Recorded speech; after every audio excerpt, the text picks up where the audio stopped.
This frittata recipe is sponsored by Skillshare, an amazing website where you can learn any skill imaginable. More than 25,000 courses to choose from for less than $10 a month. And the first 500 of you who sign up with my link in the description will get a 2-month trial for free. I would argue the frittata is the perfect egg dish. It is so good, so quick, so versatile, so cheap. And unlike most other great egg dishes, a frittata requires virtually zero skill to make. I grab my 10-inch nonstick skillet, throw in a little olive oil, and get it heating on medium. Anything can go in a frittata, but I usually start by slicing up 1 or 2 shallots. The layers are super thin, so they cook really fast. By getting those in first, before I do anything else, I'm giving them time to caramelize and go sweet. That gets you a flavor in the finished frittata that's very reminiscent of a Spanish omelet, if you've ever had one of those.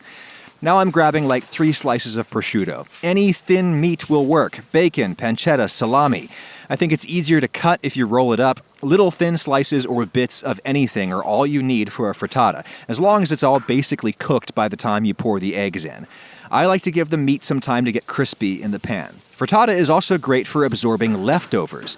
This is just some leftover steamed broccoli I've got. I'm chopping it up into little bits, but since it's already cooked, I won't add it until right before I put in the eggs. Same deal with this dill. You could use any fresh herb, but you probably want to put it in right before the eggs so it doesn't get overcooked and go brown.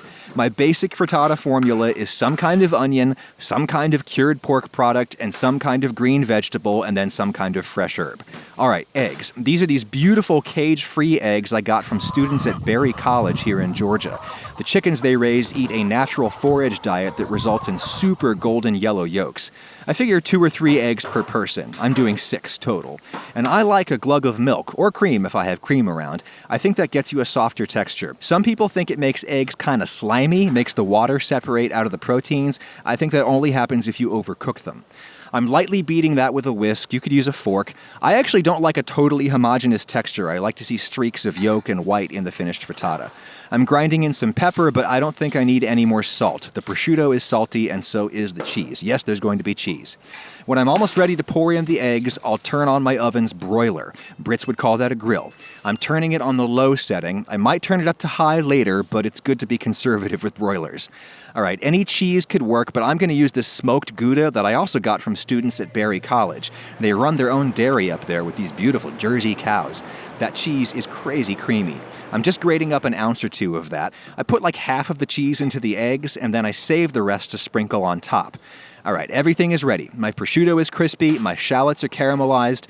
I'll throw in the broccoli and the dill and just get everything mixed up.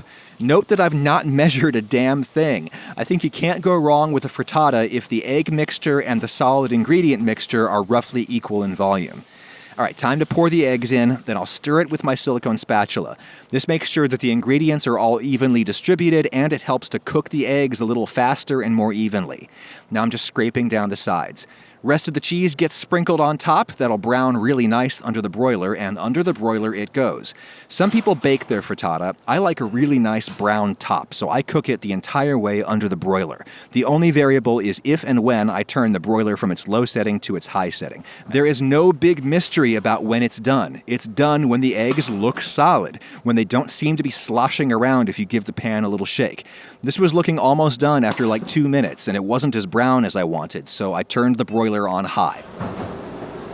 A minute later, here it is. That top will visibly puff up a bit when it's done, and if you're still not sure, you can just touch it. It should be soft but bouncy. If it's still liquid inside, it'll feel like it. It'll feel squishy like a water balloon.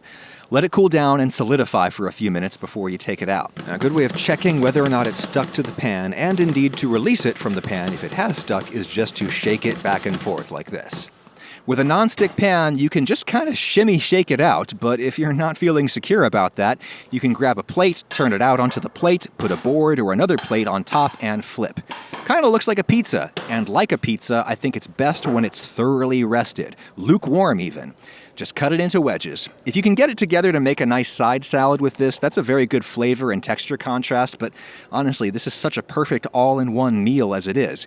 I honestly don't know why I stress myself out by trying to make perfect French-style omelets when this is easily just as good and requires basically no technique. It may be the perfect weeknight home-cooked meal. Hey, thanks again to Skillshare for sponsoring this video. New skills can open up all kinds of possibilities for you, from your career to your dinner. Colo Alonso has this great Skillshare course on how to make a Spanish omelet, which is way harder than a frittata. Believe me, I have tried. There's also courses for learning basically everything else I'm doing right now, from shooting and editing video to growing your YouTube channel. And honestly, if you want to learn to edit in Adobe Premiere like I do, Jordy Vandeput's course is the gold standard. It's not just like watching a tutorial with him. Skillshare is interactive. So in between 2 lessons, I might ask you to color correct a clip and then come back to the class. And because you watch my channel, you can try Skillshare now for free. First 500 folks who sign up using my link in the description will get a 2-month trial. Hey look, you can even learn how to raise backyard chickens so you can get happy eggs like the ones I got from these beautiful ladies.